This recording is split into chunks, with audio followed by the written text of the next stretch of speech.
अब देखो बच्चों, हमारा जो टॉपिक चल रहा है और ये है क्या, एफ ब्लॉक एलिमेंट्स। ओके, इससे पहले वाले वीडियो में हमने एफ ब्लॉक एलिमेंट्स का इलेक्ट्रॉनिक कॉन्फ़िगरेशन और कुछ प्रॉपर्टीज डिस्कस की थी। आज हम आगे इनकी प्रॉपर्टीज को डिस्कस करेंगे और इसमें आज जो हम लेंगे ये है एटॉमिक एंड आयोनिक रेडियाई। समझ गए बच्चों, आज हमारा जो टॉपिक डिस्कस करना है और ये है एटॉमिक एंड आयनिक रेडियाई, या इसी को बोलते हैं हम क्या, लैंथेनाइड्स, लैंथेनाइड कॉन्ट्रैक्शन। ठीक है, तो ये होता क्या है बच्चों?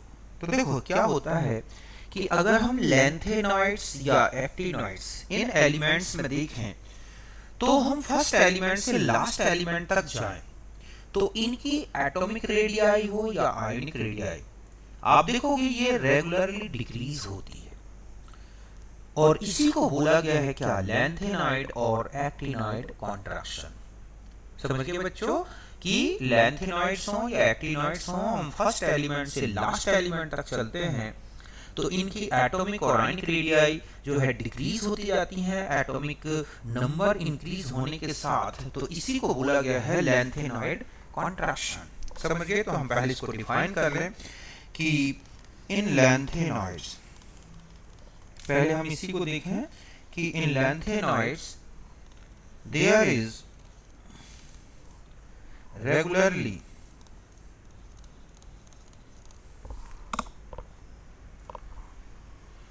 ठीक है, regularly decrease in atomic radii and ionic radii. समझिए बच्चों, एटॉमिक रेडियाई और ionic radii with increase in atomic number. ठीक है, फ्रॉम सीरियम टू ल्यूटेशियम और ठीक है थोरियम। अगर हम लैंथेनॉइड्स में देखें तो लैंथेनॉइड में, चूंकि हम यहाँ पे लैंथेनॉइड डिस्कस कर रहे हैं तो हम लैंथेनॉइड ही ले लें कि cerium to lutetium, it is called lanthanide contraction. समझ गए बच्चों कि इस तरह से जब हम लैंथेनॉइड एलिमेंट्स में क्या होते हैं कि सीरियम से ल्यूटेशियम तक चलते हैं तो एटॉमिक रेडियाई हो या फिर आयनिक रेडियाई हो, वो एटॉमिक नंबर इंक्रीज होने के साथ डिक्रीज होती है। इसे बोला जाता है बच्चों क्या, lanthanoid contraction.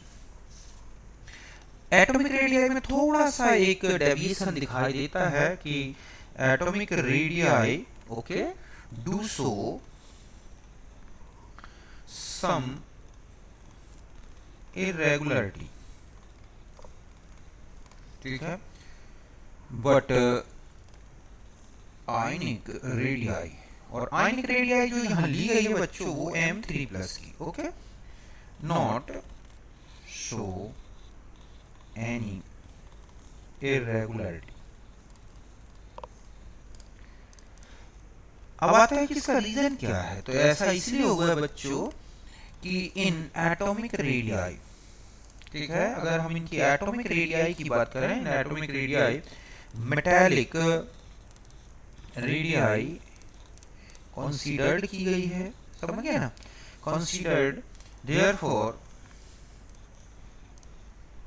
EU and YB form M2+ kernel, ठीक है, which give large atomic radii, but other elements form M3+ ion in metallic crystal। समझ गए ना कि एटॉमिक रेडियाई में थोड़ा सा इरेगुलरिटी दिखेगी, लेकिन अगर आप आयनिक रेडियाई में जाएंगे तो उसमें कहीं पर भी इरेगुलरिटी नहीं दिखती। ऐसा इसलिए है बच्चों क्योंकि दो एलिमेंट जो EU और YB है ना, ये मेटालिक क्रिस्टल में जो है M2+ आयन का कर्नेल बना लेते हैं, जबकि अदर जो लैंथेनॉइड्स है ना वो M3+ आयन का कर्नेल बनाते हैं। तो देखो इसका अगर आप ग्राफ देखोगे कि पहले हम एटॉमिक रेडियाई का ग्राफ देखें कि यहाँ पर हम ले रहे हैं एटॉमिक रेडियाई, ठीक है बच्चों, और यहाँ पर हम ले रहे हैं एटॉमिक मास, ठीक है। तो आप देखोगे कि ये जो ग्राफ आपको दिखेगा वो कुछ ऐसा दिखेगा, ठीक है, कि यहाँ पर हम सीरियम ले रहे हैं, ये है प्रेसियोडाइमियम, ये है नियोडाइमियम, ठीक है, और भी है इसी तरह से। आप यहाँ पर EU में आ जाए, गैडोलिनियम है, मैं सब नहीं बना पा रहा हूँ, मतलब कुछ इंपॉर्टेंट ही दे रहा हूँ यहाँ पर, ठीक है बच्चों। PM हो गया, तो और आगे बढ़े हम इसी तरह से TB हो गया, है ना, यहाँ पर आ जाए TM है, यहाँ पर YB है, और यहाँ पर जाए तो लॉरेंसियम है। तो आप देखोगे कि ये है 165 पिकोमीटर का, समझ गए बच्चों। और यहाँ पर ये जो इसकी साइज है, हम ये कहें कि ये 185 पिकोमीटर में होती है, और यहाँ पर जो साइज दिखती है बच्चों ये 170 पिकोमीटर की दिखती है, इस तरह से। तो ये वेरिएशन, और अगर हम यहाँ पर जाएं लॉरेंसियम में तो ये 156 पिकोमीटर में आती है। तो यहाँ एक्चुअली क्या है बच्चों कि यूरेनियम 2+, मतलब यूरोपियम 2+ है, और यहाँ Y2+, ये कर्नेल होते हैं। और हम जानते हैं कि मेटालिक रेडियाई मेटालिक क्रिस्टल में ली जाती है, और उस मेटालिक क्रिस्टल में क्या होते हैं हम, कर्नेल्स होते हैं। तो ये थोड़ा सा एटॉमिक रेडियाई में इस तरह का आपको वेरिएशन दिखेगा। लेकिन अगर हम आयनिक रेडियाई की बात करें तो उसमें किसी भी प्रकार का डेविएशन नहीं है, जैसे इसमें डेविएशन है कि हम ये कहें कि ये है हमारे पास सीरियम 3+, और यहाँ है ल्यूटेशियम 3+, ठीक है। तो ये 102 पिकोमीटर से डिक्रीज होते हुए और ये कहाँ तक जाती है, 86 पिकोमीटर। तो ये किसका ग्राफ है बच्चों, आयनिक रेडियाई का। और यहाँ पर हमने क्या लिया है, एटॉमिक नंबर। अगर हम यहाँ पर देखें तो ये +2 वाले हैं, जैसे कि EU 2+, YB 2+ आएगा। अगर हम यहाँ चले जाएं तो ये है सीरियम 4+, ठीक है, तो यहाँ टर्बियम 4+ का आएगा नीचे, क्योंकि 4+ की थोड़ा छोटी होगी 3+ से। तो इस तरह से एटॉमिक रेडियाई और आयनिक रेडियाई में होने वाला डिक्रीज होना, यही क्या है बच्चों, लैंथेनॉइड कॉन्ट्रैक्शन। यहाँ तक बात क्लियर है। अब देखो, अब हम आते हैं कि रीजन क्या है, इनमें लगातार डिक्रीज क्यों होती है। जबकि आप देखोगे कि जो डी ब्लॉक के एलिमेंट्स थे उनमें पहले थोड़ा एटॉमिक रेडियाई डिक्रीज हुई है, सीरीज के बीच में आप देखोगे लगभग कांस्टेंट सी रहती है, और लास्ट में थोड़ा सी बढ़ जाती है। यहाँ पर आप देख रहे हैं कि एटॉमिक नंबर रेगुलर इंक्रीज हो रहा है, तो रेगुलर डिक्रीज हो रही है साइज, है ना। तो इसका रीजन है बच्चों, एक तो होता है इसमें क्या, इफेक्टिव न्यूक्लियर चार्ज। एक तो इसको पहले देखते हैं। तो आप देखोगे कि इफेक्टिव न्यूक्लियर चार्ज की इट इज, ठीक है, increase with increase atomic number, है ना, कि जैसे जैसे एटॉमिक नंबर जो है बढ़ता है तो आप देखोगे कि इफेक्टिव न्यूक्लियर चार्ज भी क्या हो जाता है बच्चों, बढ़ता जाता है। विच इज, ठीक है, अट्रैक्ट्स इलेक्ट्रॉन्स टूवर्ड, ठीक है, nucleus and decrease sizes of element. समझ गए बच्चों कि जैसे जैसे इलेक्ट्रॉन एटॉमिक नंबर बढ़ेगा, आप देखोगे कि इफेक्टिव न्यूक्लियर चार्ज बढ़ता है, और ऐसे में ये क्या करता है कि इलेक्ट्रॉन को अपनी तरफ या कहें न्यूक्लियस की तरफ क्या करता है, अट्रैक्ट करता है, और इससे एटॉमिक साइज लगातार क्या होने लगती है, डिक्रीज होती है। तो पहला है। दूसरा होता है इसमें जो है वो है poor shielding effect of f electrons, या इसको लिख सकते हैं electrons of f orbital। तो देखो बच्चों, जो f ऑर्बिटल है काफी बड़ा और डिफ्यूज शेप का होता है, फैला हुआ होता है। ऐसे में इलेक्ट्रॉन जो f ऑर्बिटल्स में भरे हैं उनके बीच में एक लो क्या होगा, इलेक्ट्रॉनिक रिपल्सन होगा, कम होगा, जिससे इसका शील्डिंग इफेक्ट कम रहेगा। और ये इतना कम हो जाता है कि इफेक्टिव न्यूक्लियर चार्ज को टोटली क्या नहीं कर पाता बच्चों, काउंटर पार्ट नहीं करता, मींस उसे बैलेंस्ड नहीं कर पाता, उसको कॉम्पनसेट नहीं कर पाता। ऐसे में न्यूक्लियर अट्रैक्शन लगातार आउटर मोस्ट इलेक्ट्रॉन्स पर बढ़ेगा, और वही रीजन है कि इनका जो लैंथेनॉइड्स हैं, इनका जो साइज है वो रेगुलरली क्या होता है, डिक्रीज होता है। तो यहां पर देखें कि जो f ऑर्बिटल्स हैं बच्चों, f ऑर्बिटल्स आर, ठीक है, मोर diffused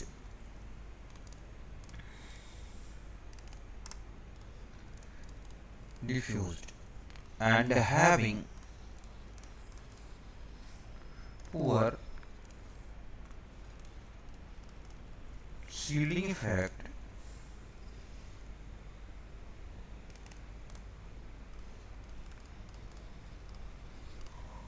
ठीक है, poor shielding effect of electrons, which is not totally balanced, ठीक है, या कहें कि काउंटर पार्ट या not totally balanced effective nuclear charge. समझिए बच्चों कि ये जो है टोटली क्या नहीं कर पाता, न्यूक्लियर चार्ज को बैलेंस नहीं करता। देयरफॉर, या कहें कि as a result, nuclear attraction, ये जो होगा nuclear attraction regularly increases with increase atomic number or will decrease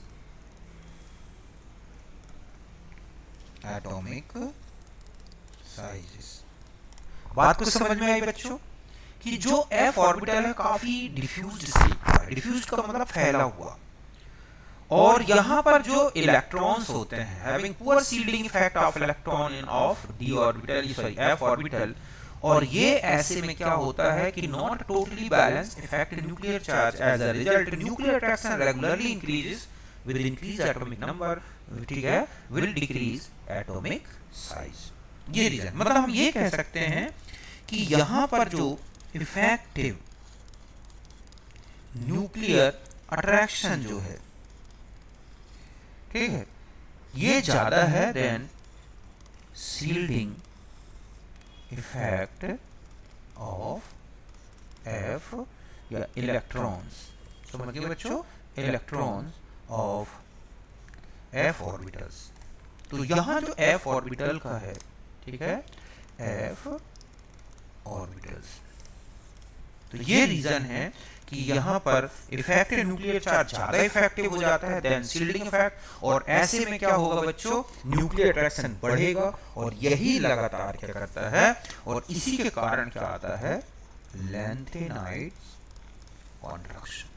तो यहाँ तक बात क्लियर है। लैंथेनाइड कॉन्ट्रैक्शन का रीजन सीधा सा ध्यान रखना है कि इफेक्टिव न्यूक्लियर चार्ज या effective nuclear attraction of nucleus towards electrons is more effective than shielding effect of electrons in f orbitals due to more diffuse size of, ठीक है, the shape of f orbitals। तो ये इसका reason है बच्चों। अब आता है कि इसका क्या इंपॉर्टेंस है या इफेक्ट, ठीक है बच्चों। अब हम एक चीज और देख लेते हैं, effect of lanthanoids contraction. Lanthanide contraction का क्या इफेक्ट पड़ता है। तो देखो बच्चों, पहला तो है सेपरेशन, ठीक है, सेपरेशन ऑफ लैंथेनाइड्स। तो देखो बच्चों, जो लैंथेनाइड्स एलिमेंट्स है ना, वो केमिकली बहुत ही ज्यादा सिमिलर है। ऐसे में हम इन्हें केमिकल मेथड से सेपरेट नहीं कर सकते, बट लैंथेनाइड कॉन्ट्रैक्शन के कारण इनकी एडजॉर्प्शन पावर बदल जाती है। ऐसे में इनको आयन एक्सचेंज मेथड या एक एडजॉर्प्शन मेथड से एक दूसरे से सेपरेट कर सकते हैं। तो ड्यू टू लैंथेनॉइड कॉन्ट्रैक्शन, समझ गए बच्चों, ड्यू टू लैंथेनॉइड कॉन्ट्रैक्शन,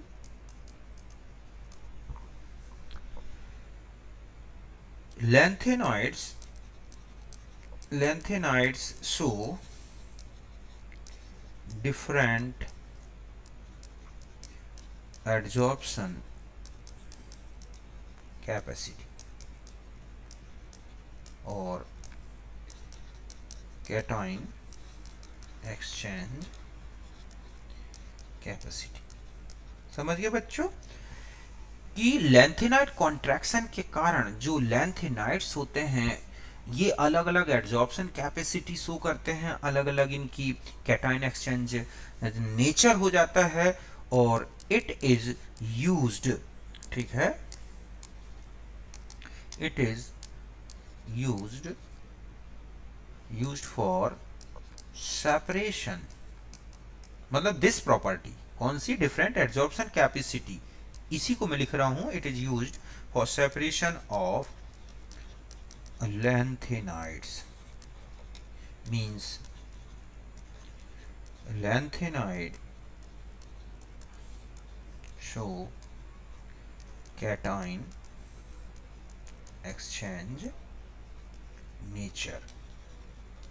समझ गए बच्चों कि ये क्या करते हैं, एक्सचेंज, कैटायन एक्सचेंज नेचर का शो करते हैं विद, ठीक है, आयन एक्सचेंज रेजिन, ठीक है, कि जो आयन एक्सचेंज रेजिन्स होते हैं उनके ये हैं एक्सचेंजर या आयन, ठीक है,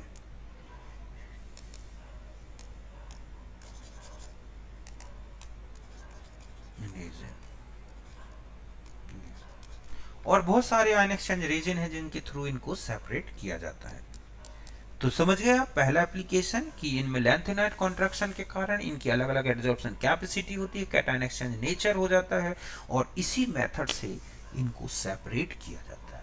दूसरा है सिमिलरिटी, ठीक है, सिमिलरिटी इन एटॉमिक साइजेस, ठीक है, atomic sizes of second and third transition series. समझ गए बच्चों कि लैंथेनाइड कॉन्ट्रैक्शन के कारण आप देखोगे कि जो ट्रांजिशन सीरीज है, सेकेंड और थर्ड ट्रांजिशन सीरीज है, उनमें जो उन एलिमेंट्स की एटॉमिक साइजेस होती है ना, वो सिमिलर हो जाती है। जैसे आप देखोगे कौन कौन सी हैं, आप यहाँ पर आप काफी बार क्वेश्चन आ चुका है, जर्कोनियम, हॉफनियम हो गया, नियोबियम और टेंटिलम हो गया, या इस तरह से एलिमेंट्स में, ठीक है। तो लैंथेनाइड कॉन्ट्रैक्शन में कि अगर आप यहां देखें कि एटॉमिक साइजेस, ठीक है, sizes of first series to, ठीक है, सेकेंड सीरीज, ये जो होती है, मतलब हम ये कहें कि 3D से 4D सीरीज यहां है, ठीक है, इज ऑलमोस्ट, ठीक है, या इज इंक्रीजेस, बल्कि ऐसे कहें, इज, ठीक है, और इंक्रीजेस, बल्कि ये सॉरी गलत लिखा, कि यहां पर मैं लिख रहा हूं atomic sizes of first series to second series means 3D to 4 series और इंक्रीजेस, इंक्रीज फ्रॉम, ठीक है, up to down, but second to third series, अगर आप देखेंगे second to third series almost similar atomic sizes of element. समझ गए बच्चों कि सेकेंड से जब आप कहाँ जाते हैं, थर्ड सीरीज, मतलब यहाँ 4D से 5D की तरफ सीरीज में, तो इनकी एटॉमिक साइजेस जो हैं लगभग क्या रहती हैं, सिमिलर सी रहती हैं। और ये रीजन है, it is due to lanthanide contraction. समझ गए बच्चों, ये किसके कारण दिखाई देता है हमें, लैंथेनाइड कॉन्ट्रैक्शन, विच इज,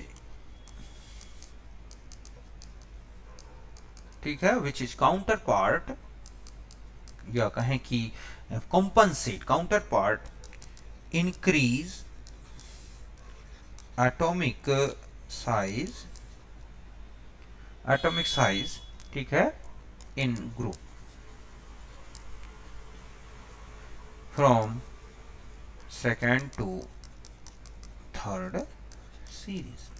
समझ गए बच्चों कि जब हम ऊपर से नीचे की तरफ जाते हैं, आप देखोगे जैसे स्कैंडियम, इट्रियम और लैंथेनम, यहां पर कोई लैंथेनाइड कॉन्ट्रैक्शन नहीं आता।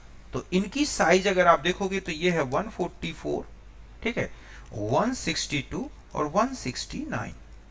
लेकिन अगर आप यहां जाएं कि टाइटेनियम आ गया, टाइटेनियम के बाद अगर आप जर्कोनियम और हाफनियम की बात करें तो यहां 132 होता है, ठीक है।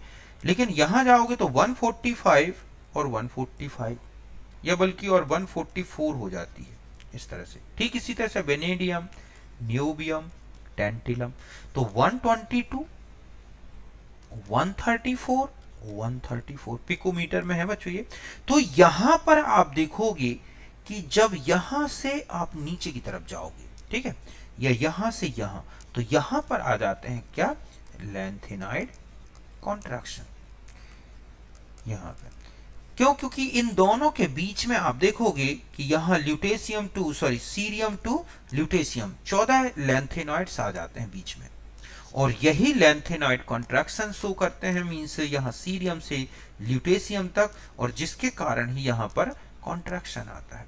और ये कॉन्ट्रैक्शन इतना आता है कि ऊपर से नीचे जब हम चलते हैं तो जितनी साइज बढ़ी ग्रुप में, ये उतनी साइज को क्या कर देता है बच्चों, कॉम्पनसेट करके डिक्रीज कर देता है। और यही रीजन है कि सेकेंड और थर्ड, मतलब ये फर्स्ट सीरीज है तो ये सेकेंड सीरीज है बच्चों, तो ये क्या है, थर्ड सीरीज।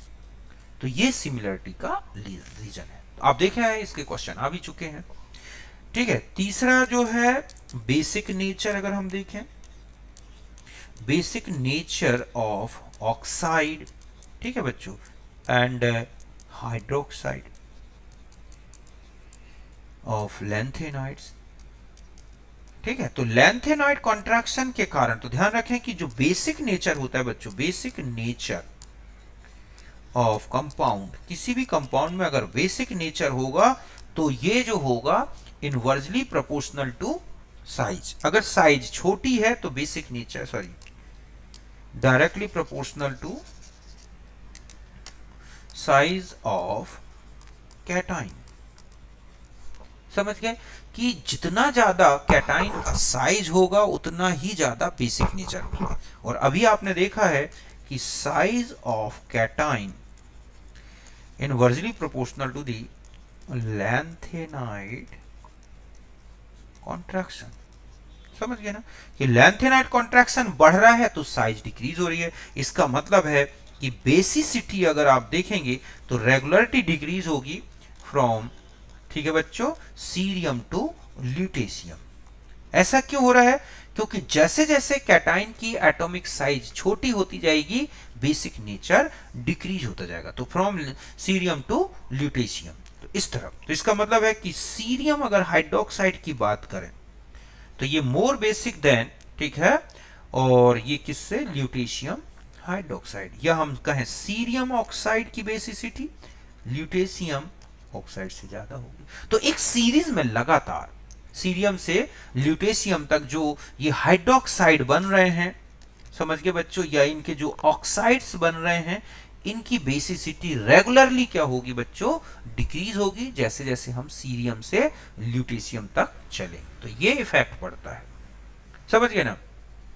इसी प्रकार से रिड्यूसिंग नेचर की बात करें तो रिड्यूसिंग नेचर में भी आप देखोगे इनका जो है कि ये जो नेचर है, ये रिड्यूसिंग नेचर डिक्रीजेस विद, ठीक है, लैंथेनॉइड कॉन्ट्रैक्शन। जैसे जैसे लैंथेनॉइड कॉन्ट्रैक्शन बढ़ेगा ये डिक्रीज होगा। जैसे आप देखोगे इनके इलेक्ट्रोड पोटेंशियल से कंपैरिजन कर सकते हैं कि जो इनका इलेक्ट्रोड पोटेंशियल है, समझ गए ना, कौन सा है ये 3+ से लैंथेनम का, इस तरह से। तो यहाँ पर इसका जो इलेक्ट्रोड पोटेंशियल 2.48 होता है। अगर हम इसी तरह चलते चलें तो आप देखोगे कि ल्यूटेशियम में जाके ये हो जाता है -2.25 वोल्ट। तो ये एक स्ट्रॉन्ग रिड्यूसर हुआ और ये क्या हो गया बच्चों, वीक रिड्यूसर हो गया। है तो दोनों स्ट्रॉन्ग, लेकिन ये ज्यादा स्ट्रॉन्ग होगा। क्यों? क्योंकि उसका निगेटिव इलेक्ट्रोड पोटेंशियल ज्यादा है। तो जितना अच्छा इलेक्ट्रॉन डोनर होगा, ध्यान रखें, इलेक्ट्रोड पोटेंशियल उतने ज्यादा नेगेटिव होते हैं। मीन सीरियम से लेकर ल्यूटेशियम तक लगातार इनका रिड्यूसिंग नेचर क्या होता जाएगा बच्चों, डिक्रीज हो रहा है। तो हम ये कह सकते हैं कि जो रिड्यूसिंग नेचर है, ये जो नेचर देख रहे हैं आप, ये डिक्रीज हो रहा है ड्यू टू लैंथेनाइड कॉन्ट्रैक्शन। इस तरह से समझ गए ना कि लैंथेनाइड कॉन्ट्रैक्शन से इनका रिड्यूसिंग नेचर जो है डिक्रीज हो रहा है। इसी तरह से इनके आयोनाइजेशन पोटेंशियल की बात करें, एक और ले लें, ठीक है। तो आयोनाइजेशन पोटेंशियल पे क्या इफेक्ट पड़ेगा, तो ध्यान रखें कि ionisation energy directly proportional to the lanthanide contraction. समझ गए बच्चों, लैंथेनाइड कॉन्ट्रैक्शन ज्यादा है तो साइज छोटी होगी, छोटी होगी तो आयोनाइजेशन एनर्जी ज्यादा होगी। जैसे हम देखें कि सीरियम होता है 3512 किलो जूल पर मोल, किसकी है ये, सीरियम से सीरियम 3+ बनने की एनर्जी।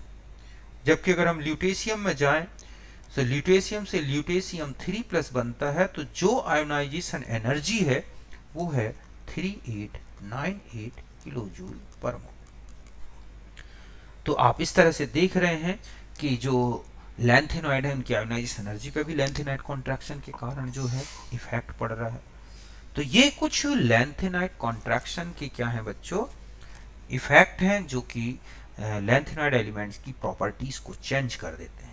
तो एक सबसे इंपॉर्टेंट यही है कि सेकेंड और थर्ड सीरीज के एलिमेंट्स की एटॉमिक साइज सिमिलर होने का रीजन क्या है। तो आपको ध्यान रखना है, ये है लैंथेनाइड कॉन्ट्रैक्शन।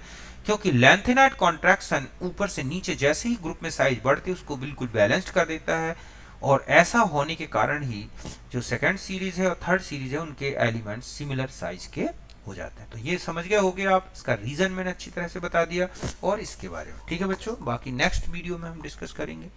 ओके, तो मैं एंड करता हूँ अभी क्लास।